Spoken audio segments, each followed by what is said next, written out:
हाय दोस्तों, आप सब कैसे हैं। मुझे उम्मीद है कि आप सब बहुत अच्छे होंगे और खूब मन लगा के पढ़ाई कर रहे होंगे। आज का जो हमारा क्या है टॉपिक, प्रमुख कहानीकार। जैसा कि आप सबको पता है हम क्या पढ़ रहे हैं, कहानी पढ़ रहे हैं, कहानीकारों को पढ़ रहे हैं, ट्रिक के माध्यम से याद कर रहे हैं। इसके पहले हम जो प्रमुख महिला कहानीकार थे उसको याद कर लिया है।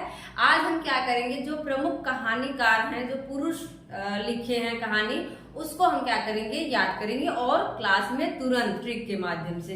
तो हम ज्यादा टाइम नहीं लगाते हैं, देखते हैं। पहला कौन है, मोहन राकेश, दूसरे हैं कमलेश्वर और एक धर्मवीर भारती। हमने तीन को लिया है और तीनों की अलग अलग ट्रिक है। इनके नाम के आधार पर ही हमने ट्रिक बनाई है जो आपको एग्जाम में बहुत हेल्पफुल साबित होगी। अब देखते हैं मोहन राकेश। ये मैंने बनाया था कि मेरे गांव में एक राकेश नाम के व्यक्ति थे और मतलब हैं अभी भी। तो वो क्या करते थे, होता है गांव में कोई होते हैं कि गांव से थोड़ा हट के रहते हैं, गांव से थोड़ा हट के अपना छप्पर ऊपर बनाए रहते हैं, वहीं पे रहते हैं। तो ये भी क्या करते थे, इनका भी एक अलग घर था जहाँ पे थोड़ा बाग बगीचा था, वहीं पे रहते थे। तो वहीं से मैंने क्या किया था, ट्रिक बना लिया था। मोहन राकेश, राकेश नाम था, कहाँ रहते थे, इंसान के खंडहर में। मतलब जहाँ इंसान नाम का कोई व्यक्ति नहीं था, खंडहर में रहा करते थे, इंसान के खंडहर। जब कोई खंडहर में है तो क्या होगा, वहां नए बादल और पुराने सारे मतलब बादल दिखेंगे, चाहे नए बादल हो चाहे पुराने। अगर कोई घर में रह रहा है, गांव में है, घर में है, वहां से बादल नहीं दिखेगा वैसे। लेकिन कोई अगर खुले में है, अलग जगह पे, तो उसको नए बादल दिखेंगे। तो दिखते हैं क्या, इंसान के खंडहर में रहते हैं और नए बादल, वहां पे जानवर भी खंडहर में क्या रहेंगे, जानवर और जानवर भी रहते हैं। उनकी जिंदगी कैसी, एक और जिंदगी है। मतलब एक तो है कि वो घर परिवार में रहते हैं, एक वो बाहर रहते हैं अपना घर बना के खंडहर में, तो उनकी एक और जिंदगी है। हो गया एक और जिंदगी। फौलाद का आकाश, वो फौलाद के आकाश में अपनी झोपड़ी बना के रहते थे। फिर से देख लो, जो राकेश हैं इंसान के खंडहर में अपना घर बना के रहते हैं, वहीं से नए बादल को भी देखते हैं, वहां जानवर और जानवर भी हैं, उनकी एक और भी जिंदगी है, एक और जिंदगी। और फौलाद का आकाश, आप लोग इसका समय भी देख लीजिए। इंसान के खंडहर 1950 का है, सारे क्या है 19। अगर मैंने सन लिखा है, जैसे 50 लिखा है, 57 लिखा है, तो आप लोग इसके पहले 19 लगाना पड़ेगा आप लोगों को, मैंने नहीं लिखा है।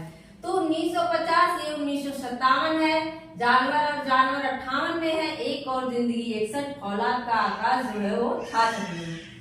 धर्मवीर भारती का जो यहाँ पे मैंने लिखा, ये सारे पूछी गई है, सारी कहानियों को पूछा गया, विधा पूछ लेता है कि कौन सी विधा है।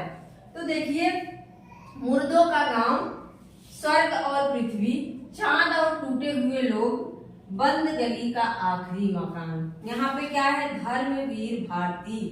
जो धर्मवीर है, जो भारत के लोग हुए, वो क्या होता है, शहीद हो जाते हैं और उनका घर क्या हो जाता है, वीरान हो जाता है। सब मतलब उनकी घर गृहस्थी उजड़ जाती है, उनकी शादी हो गई होती है, बच्चे रहते हैं, लेकिन क्या होता है, उनके जाने के बाद पूरा सूनापन छा जाता है घर में। मैंने वहीं से ट्रिक बनाई है, जो धर्मवीर है और भारती है, उसका गांव कैसा हो जाता है, जब मुर्दों का गांव। जब देखते होंगे, जब शहीद जो है शहीद हो जाता है, उसका जब लाते हैं, उसकी मिट्टी को या उसकी लाश को जब लाते हैं गांव में, तो क्या होता है, एक गांव में एकदम सन्नाटा छा जाता है, मुर्दों का गांव हो जाता है।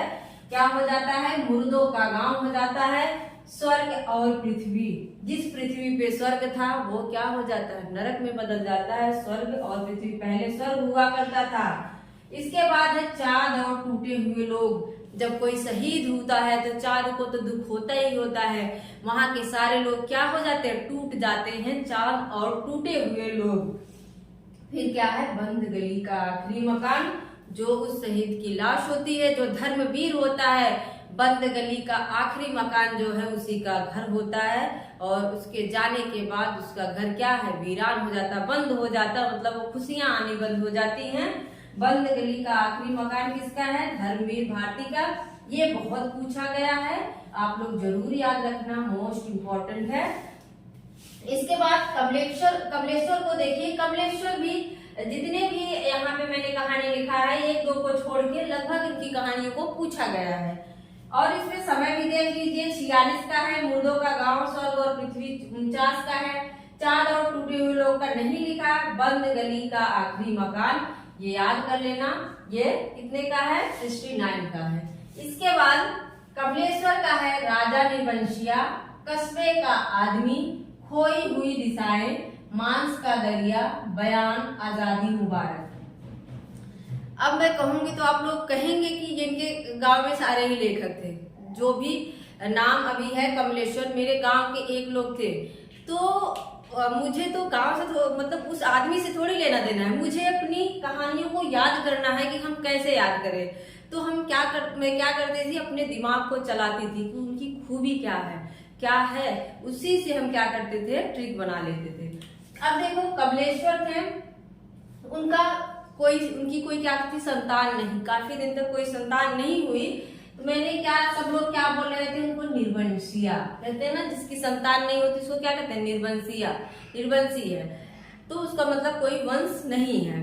तो उनको सब लोग क्या कहते थे, राजा निर्वंशी। राजा तो है लेकिन क्या है, निर्वंशिया है। कौन कहता था, कस्बे के आदमी लोग। ऐसा कौन कहता था, कस्बे के आदमी लोग कहते थे कि उनकी खोई हुई दिशाएं, उनकी दिशाएं खोई हुई है, उनकी जो जिंदगी है मांस का दरिया बन गई है। कैसी जिंदगी बन गई है, मांस का दरिया बन गई है। लेकिन वो बहुत बयान देते हैं, बाद में क्या होता है, आजादी मुबारक, बाद में उनको संतान होती, सब लोग मुबारकबाद देते हैं कि आपको संतान हो गई, मुबारक हो, आजादी मुबारक। फिर से देखो, कमलेश्वर को संतान नहीं होती, फिर क्या सब लोग कहते हैं, राजा निर्वंशिया है। कौन कहता है, कस्बे के आदमी लोग कहते हैं कि इनकी दिशाएं खोई हुई है, कोई नहीं है, इनकी जिंदगी मांस का दरिया है। बयान देते देते थक जाते हैं कमलेश्वर। लास्ट में क्या होता है, संतान होती है, उनके वंश में कोई आता है और सब लोग मुबारकबाद देते हैं, आजादी मुबारक हो। मुझे लगता है कि इस बेहतरीन ट्रिक से आपको ये सारी कहानियां आसान लगने लगी होंगी, याद हो गया होगा। तो ठीक है, अगर आप लोगों को याद होता है, इस तरह से पढ़ना अच्छा लगता है, तो आप मुझे जरूर बताएं और लाइक करें, शेयर करें, सब्सक्राइब करें। मिलते हैं नेक्स्ट वीडियो में, धन्यवाद।